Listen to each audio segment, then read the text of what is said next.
आप सब बहुत थक गई होंगी इतना इंतज़ार करते करते, गर्मी भी है।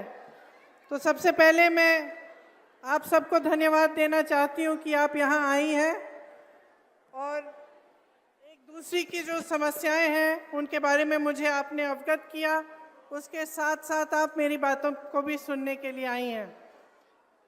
यहाँ महिला कांग्रेस की अध्यक्ष जी, शकील जी, पीसीसी के अध्यक्ष जी और हमारे जो गठबंधन की साथियां हैं, उन सबको भी मैं धन्यवाद देना चाहती हूं कि उन्होंने ये प्रोग्राम आयोजित किया और आज यहाँ मौजूद है मंच पे।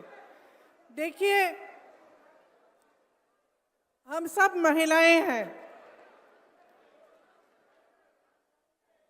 और महिला होने के नाते हम एक दूसरे को इस तरह से समझ पाते हैं जिस तरह से दूसरे नहीं समझ पाते, आदमी नहीं समझ पाते, क्योंकि हमारा जीवन अलग होता है। चाहे आप गांव में गरीब महिला हो, चाहे आप बड़े शहर में बड़े घर की महिला हो, महिला होने के नाते हमें संघर्ष का सामना करना होता है। किसी ना किसी तरह का संघर्ष हमेशा हमारे सामने आता है। जहाँ तक आपकी बात है, आप इतना संघर्ष कर रही हैं इतने सालों से, 20 सालों से, जब से ये सरकार आई है, आपको क्या मिला है? मैंने सबकी बातें सुनी। एक महिला नहीं थी, आंगनवाड़ी की महिलाएं थी, उनके प्रतिनिधि ने बोला, आशा बहुओं की प्रतिनिधि ने बोला, जीविका की महिलाओं के प्रतिनिधि ने बोला, स्वयंसेवक समूह की महिलाओं की प्रतिनिधि ने बोला, और सबने एक ही बात कही कि हमें सम्मान ही नहीं मिल रहा है। यही बात की अगर ठोस तरीके से देखा जाए तो जो वेतन मांग रही हैं, जो कह रही हैं कि हम दिन रात काम कर रहे हैं, हमें 12 बजे रात को फ़ोन आता है तो हम चले जाते हैं किसी की डिलीवरी कराने, हम इतने छोटे 10 दिन के बच्चे को साथ अपने साथ ले जाकर गए हैं कोविड के समय, तो हमें 24 घंटे मौजूद होना पड़ता है, 24 घंटे तैयार होना पड़ता है काम करने के लिए, लेकिन हमारा सम्मान नहीं है, हमें वेतन ही नहीं मिलता। सब यही कह रहे हैं कि सरकार उनको जो मानदेय दे रही है, कहीं 1500, कहीं 3000, ये कोई मानदेय है? ये आज के ज़माने में आप बाजार जाओगे, आपको क्या मिलेगा 3000 रुपये में? 1000 रुपये में क्या मिलेगा आपको? आधी चीज़ें आप छोड़ के वापस आ जाएंगी और आपको महीने में 1000 रुपये दिए जा रहे हैं। त्योहार आते हैं, बच्चों की शिक्षा करानी है, बच्चे बीमार पड़ जाते हैं, घर के छप्पर में कोई लीक आ जाता है, पानी आ रहा है, उसकी मरम्मत करनी है। कैसे करते हैं आप ये सब? और जब आपको बुलाया जाता है, आपको हाजिर होना पड़ता है। तो चाहे आप किसी पाठशाला में काम कर रहे हैं, चाहे आप मिड डे मील पका रहे हैं, चाहे आप स्वास्थ्य की सुविधाओं में मदद कर रहे हैं, चाहे कुछ भी कर रहे हैं, आपके 8 से 10 घंटे इसी काम में गुजरते हैं। आप घर आती हो तो ये नहीं है कि आराम से लेट सकती हो। आप घर आती हो तो आपको अपने बच्चों को संभालना है, उनकी पढ़ाई की देखरेख करनी है, किसी का स्वास्थ्य ठीक नहीं है उसका देखभाल करना है, पूरे घर को खाना खिलाना है, परिवारजनों को खाना खिलाना है, और जब तक वो सब सोते नहीं हैं तब तक आप सोती नहीं हो। सच है कि नहीं है? सच है ना? तो ये समाज और ये जो सरकारें हैं, ये आपका सम्मान क्यों नहीं कर रहे हैं? ये मैं पूछना चाहती हूँ। आपने सोचा है कि चुनाव आ रहा है, चुनाव के आज शायद 1-1.5 महीने पहले हम चुनाव आ रहा है तो आपको 10,000 रुपये मिल रहे हैं, तो ऐलान हो गया है कि आपको 10,000 रुपये दिए जाएंगे। 20 सालों से यहां कौन सरकार में रहा? 20 सालों से किसने नीतियां बनाई? 20 सालों से ये 10,000 रुपए आपको क्यों नहीं दिए? अब चुनाव आ रहा है तो उन्हें कह दिया कि 10,000 रुपए आपको मिलेंगे, लेकिन ये नहीं कह रहे हैं कि हर महीने मिलेंगे। ये नहीं कह रहे कि आपका मानदेय 10,000 रुपए हो जाएगा, कि उसको बढ़ाकर हम आपको 10,000 रुपए देंगे। ये सिर्फ ये कह रहे हैं कि अब बड़ी संख्या में हम महिलाओं को 10,000 रुपए दे देंगे। क्यों? ताकि आप अपना वोट उनको दें। सिर्फ एक ही मकसद है, एक ही नियत है। महिला पर क्या बीतती है? महिला जब एक जगह से दूसरी जगह जाती है तो असुरक्षित महसूस करती है अपने आप को। अपराध बढ़ गए हैं महिलाओं पे, 10 गुना बढ़ गए होंगे। ये जो लड़की अभी स्टेज पे आई थी, क्या कह रही थी कि मैं जब कॉलेज जाती हूँ दीदी मुझे डर लगता है, मुझे डर लगता है। पढ़ाई के लिए जा रही है, घर से जा रही है, वापस आ रही है, उसको डर लगता है, क्योंकि इस सरकार ने उसको सुरक्षित करने का कोई काम नहीं किया। महिलाओं के बलात्कार हो रहे हैं, अपराध हो रहे हैं महिलाओं पे, ये लोग FIR दर्ज तक नहीं होने देते। जब आप FIR दर्ज करने जाते हैं मना किया जाता है। मैंने बार बार ये देखा है। मैं यूपी में काम करती थी, 5 साल काम किया। मेरे ख्याल से हर हफ्ते, हर 10 दिन ऐसा एक केस आता था जहां महिला पे अपराध हुआ है और उसके लिए कोई मदद नहीं है, कोई खड़ा नहीं हो रहा है उसको मदद करने के लिए, वो खुद खड़ी है। नौजवान महिलाएं थी, 20-25 साल की, अपने आप अपना केस लड़ती थी, FIR दर्ज करने के लिए लड़ती थी, उनको भी जला डाला, मार डाला। तो इस समाज को बदलेगा कौन? बदलेगा कौन? जब तक आप अपनी शक्ति को नहीं पहचानेंगे तब तक कुछ नहीं बदलेगा। और मैं तब से, जब से मैं यूपी में काम कर रही थी, जब से मैंने वहां कहा कि 40% महिलाएं कांग्रेस पार्टी से चुनाव लड़ेंगी, चाहे हारे चाहे कुछ ना हो, लेकिन लड़ेंगी जरूर। इसीलिए ये नारा हमने जारी किया था, लड़की हूं लड़ सकती हूं। आपको, महिलाओं को ये बताने के लिए कि आपकी एक बहुत बड़ी शक्ति है। आज नीतीश जी, मोदी जी, अमित शाह जी आज इस शक्ति को पहचान रहे हैं। इस शक्ति को पहचान रहे हैं क्योंकि वो जानते हैं कि महिलाओं के समर्थन के बिना वो फिर से सत्ता में नहीं आ सकते। आज उनको अचानक दिख रहा है कि अगर महिला का वोट मिलेगा तभी हमारी सरकार बनेगी। इसीलिए सारी नई नई स्कीमें निकल रही हैं चुनाव से पहले पहले। लेकिन बहनों, हम महिलाएं तेज भी होती हैं, हमें लोगों की नीयत जल्दी समझ में आ जाती है। अगर हम अपनी बेटी के लिए कोई लड़का देखने जा रहे हैं, सबसे पहले हम उसकी नीयत देखते हैं क्या है, समझ जाते हैं कि किसकी नीयत में खोट है। तो जब आपको सिर्फ चुनाव के पहले स्कीम दी जा रही है, सिर्फ चुनाव के पहले पैसे दिए जा रहे हैं, आपको समझना चाहिए कि नीयत में खोट है। लेकिन आपकी जो इतनी बड़ी शक्ति है वो आप खुद नहीं पहचान पा रही हैं। अगर आप एकजुट हो जाएंगी, इस देश की आधी आबादी है, देखते हैं कौन रोक सकता है आपको। देखते हैं किसकी हिम्मत है, किसी भी पार्टी की हिम्मत हो कि आपको 3,000 रुपए का मानदेय दें महीने में। आप एकजुट हो जाइए, खड़े हो जाइए और अपना हक मांगिए, अपना अधिकार मांगिए, अपनी शक्ति को पहचानिए कि मैं महिला हूं, इस देश की आधी आबादी हूं, ये देश मेरे बिना स्वतंत्र भी नहीं हो सकता था। अगर इस देश की महिलाएं उस समय नहीं जागी होती, अगर वे स्वतंत्रता संग्राम में इकट्ठे होकर लड़ती नहीं, तो हम आज स्वतंत्र भी नहीं होते। तो हाँ, समाज और सरकार को पहचानने की जरूरत है कि हमारी शक्ति क्या है, लेकिन हमें खुद पहचानना पड़ेगा कि हमारी शक्ति क्या है। हमें खुद एकजुट होना पड़ेगा, हमें खुद देखना पड़ेगा कि कौन सी पार्टी, कौन सा गठबंधन हमें सम्मान दे रहा है, और सम्मान का मतलब ये नहीं है कि चुनाव के 10 दिन पहले 10,000 रुपए पकड़ा दिए।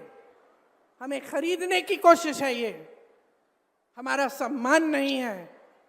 हमारा सम्मान तब होगा जब आपको मानदेय, हर महीने का मानदेय सही मिलेगा। सम्मान तब होगा जब आपको पैरों पे खड़े होने के लिए पूरी तरह से सरकार आपका समर्थन करेगी। आपका सम्मान तब होगा जब आपकी बेटियां पढ़ने जाएंगी और अपने आप को सुरक्षित समझेंगी। और मैं आपको सीधा सीधा बता देती हूं कि भाजपा की सरकार, नीतीश जी की सरकार आपको कभी इस तरह का सम्मान नहीं देंगे। 20 सालों से इनकी सरकार चल रही है। आप आवाज उठाती हैं तो क्या होता है? यहां मंच पे कहा, आप आवाज उठाती हैं तो आपका मुंह बंद किया जाता है। पुलिस आ जाती है आपको पीटने, आपको गिरफ्तार करने के लिए। क्यों? अपराध कर रही हैं आप। अपराधियों को तो गिरफ्तार नहीं किया जा रहा है, लेकिन आप आवाज उठा रही हैं, आप अपना हक मांग रही हैं। आप कह रही हैं कि मैं 8 से 10 घंटे काम करती हूं, मुझे ये 1,000-1,500 रुपए का मानदेय, ये 3,000 रुपए का मानदेय स्वीकार नहीं है, मुझे सम्मानजनक मानदेय दो। तो आपको पीटा जाता है, आपको पकड़ के थाने ले जाया जाता है। ऐसी सरकार कभी आपका सम्मान नहीं कर पाएगी। हमारे गठबंधन ने तय किया है कि जो जरूरतमंद महिलाएं हैं उनको 2,500 रुपए हर महीने मिलेगा। आपके मानदेय की बात हम सब अच्छी तरह से समझ रहे हैं और आपके मानदेय को बढ़ाने के लिए, आपके सम्मान के लिए हम सब काम करेंगे। आपने यहाँ मंच पे कई महिलाओं ने अपने बच्चों की स्वास्थ्य की बात की। हमने तय किया है कि जिस तरह से कांग्रेस की सरकार ने राजस्थान में 25 लाख का स्वास्थ्य बीमा जारी किया था, उस तरह से बिहार में हम उसे लागू करेंगे। इसका मतलब है कि 25 लाख रुपए तक कोई भी स्वास्थ्य सुविधा, चाहे वो सर्जरी हो, दवा हो, कुछ भी हो, वो आपको मुफ्त में मिलेगी। ये आपके समर्थन के लिए है, ये इसलिए है ताकि आपको अपने बच्चों के लिए, अपने स्वास्थ्य के लिए, अपने परिजनों के स्वास्थ्य के लिए संघर्ष नहीं करना पड़े। हमने ये तय किया है कि हम भूमिहीन परिवारों को 3 से 5 डिसमिल जमीन दिलवाएंगे। और सुन लीजिए, इस जमीन का मालिकाना हक महिलाओं को दिया जाएगा ताकि जमीन आपके नाम हो, जमीन आपकी हो। ये आपकी शक्ति है जिसे हम पहचान रहे हैं, ये आपका सम्मान है जिसे हम समझ रहे हैं। तो मैं वैसे आपकी बातों को सुनने आई थी, भाषण देने नहीं आई थी। मैं चाह रही थी कि एक संवाद हो, कि मैं भी समझूं, क्योंकि मैं उत्तर प्रदेश की महिलाओं की समस्याओं को जानती हूं, केरल की महिलाओं की समस्याओं को जानती हूं, अन्य जगहों में जहां जाती हूं मैं समझती हूं। मैं समझना चाहती हूं कि कितना संघर्ष है आपके जीवन में। और जो मैंने सुना उससे स्पष्ट हो गया है कि आपके जीवन में इतना संघर्ष है। आप पूरे समाज का बोझ उठा रही हैं, आप समाज का बोझ उठा रही हैं, लेकिन समाज और सरकार आपकी तरफ देख ही नहीं रही है। जहां सरकार को मदद करनी चाहिए, जहां आपको सशक्त करना चाहिए, वो काम नहीं हो रहा है। एक बहन ने रोजगार की बात की, कहा कि यहाँ से तमाम लोग पलायन करके चले जा रहे हैं। इसका मतलब है आप अकेली रह जाती हैं, अकेली सभी संभालती हैं। जो पैसा आता है उससे खर्चा हो जाता है, ऊपर से आप आशा बहुएं हैं, आंगनवाड़ी हैं, आप ये सब काम कर रही हैं, जीविका का काम कर रही हैं, और फिर भी संघर्ष है, अकेली रह रही हैं। तो इतना संघर्ष है, इतना बोझ उठा रही हैं आप, क्या इस बोझ को पहचानना नहीं चाहिए? नेताओं को, सरकारों को क्या आपको नकारा जाना चाहिए? क्या ऐसी बात होनी चाहिए कि भाई चुनाव आ रहा है, चलो अब महिलाओं के लिए जल्दी जल्दी एक स्कीम निकाल देते हैं, 10,000 रुपये पकड़ा देते हैं, हमें वोट मिल जाएगा? क्या ये सही है? मैं सिर्फ ये कहना चाहती हूं कि अपने अंतर्मन में झांको, देखो जीवन क्या है आपका। आप जी रही हो, आप संघर्ष कर रही हो, आप अनुभव कर रही हो। ये मेरी बहन वर्दी पहन के खड़ी है, पुलिसकर्मी है। क्या इसका संघर्ष कम है? कम नहीं है। जितना आपका संघर्ष है उनका संघर्ष है। हम सब बहनें हैं, हम सब के अलग अलग संघर्ष हैं, और ये बहुत जरूरी है कि हम इन संघर्षों को एक शक्ति में बदलें। कि हम जब देखते हैं कि हमारा जीवन का अनुभव क्या है, कि 20 सालों से हमारे जीवन में तरक्की हुई ही नहीं है, बिहार में आपके जीवन में तरक्की हुई ही नहीं है, इतने साल हो गए हैं। ये कह रही थी एक बहन की 50 साल की स्कीम है, बदलाव नहीं आया। तो जब आपके जीवन में इतना संघर्ष है, ये आपका अनुभव है, आप देख रहे हो, बच्चों को पढ़ा नहीं पा रहे हो, बीमार पड़ जाते हैं, इलाज नहीं कर पा रही हो, दिन रात काम कर रही हो, मानदेय नहीं मिल रहा है, तो अपने मन के भीतर एक ज्वाला जगाओ ना बदलाव की। बोलो ना कि हमें बदलाव चाहिए, कि ये शक्ति हमें महात्मा गांधी जी के संघर्ष ने दी थी, हमारे संविधान ने दिया है, हमें, हमारे पास वोट है, और इस वोट को हम समझदारी से डालेंगे, हम समझदारी से इसका इस्तेमाल करेंगे, हम पूरी जिम्मेदारी से इसका इस्तेमाल करेंगे। कहो अपने आप से कि हमें बदलाव लाना है, सिर्फ अपने लिए नहीं लेकिन सारी महिलाओं के लिए, अपनी सारी बहनों के लिए। जो सरकार, जो नेता महिला की शक्ति नहीं पहचानेगा, जो चुनाव के समय सिर्फ अपने मुंह दिखाने आएगा और बोलेगा कि लो एक स्कीम निकाल दी आपके लिए, लो 10,000 रुपए, लो 5,000 रुपए, उसको सबक सिखाइए, सबक सिखाइए, उसकी नीयत को पहचानिए, पहचानिए कि आपकी अपनी एक बहुत बड़ी शक्ति है, जो इस देश की सबसे बड़ी शक्ति है। इस देश का भविष्य आपके हाथों में है, बच्चों को आप पालती हैं, नई पीढ़ी आपके हाथों में है, आप शिक्षा देती हैं, आप समझाती हैं, आप नैतिकता की बात उनसे करते हैं, आप संघर्ष करके स्कूल पहुंचाती हैं, उनको शिक्षा दिलवाती हैं, रोजगार करती हैं, संघर्ष करती हैं। तो मैं सिर्फ इतना कहना चाहती हूँ कि अपनी शक्ति को पहचानिए, खड़े हो जाइए, जो सामने आता है, जो जो स्कीमें आपको बताता है उसको पहचानिए, जो सचमुच आपकी भलाई चाहता है उस नेता को भी पहचानिए। मेरे भाई राहुल गांधी ने पूरे देश में संघर्ष किया, किस लिए? सामाजिक न्याय के लिए। और सामाजिक न्याय में शामिल क्या है? कि महिलाओं को न्याय मिलना चाहिए, कि महिलाओं को सम्मान मिलना चाहिए। इसलिए आज ज़्यादा लंबा नहीं बोलूँगी, सिर्फ ये कहूँगी कि चुनाव आने वाला है, परिस्थितियों को समझ लीजिए। आपकी अपनी परिस्थितियाँ जो हैं उनको आप समझती हैं, जो चुनावी परिस्थितियाँ हैं, जो राजनीतिक परिस्थितियाँ हैं उनको भी समझिए, और ये समझिए कि इस चुनाव में नीतीश जी और भाजपा की सरकार को आपको हराना पड़ेगा। अगर आप सम्मान चाहते हैं, अगर आप न्याय चाहते हैं, तो एक नई सरकार बिहार में बनानी बहुत ही ज़रूरी, बहुत ही महत्वपूर्ण है।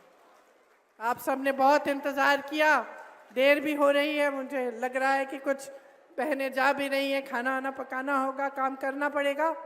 इसलिए आप सबको बहुत बहुत धन्यवाद कि आपने इतनी ध्यान से मेरी बातें सुनी। जय हिंद।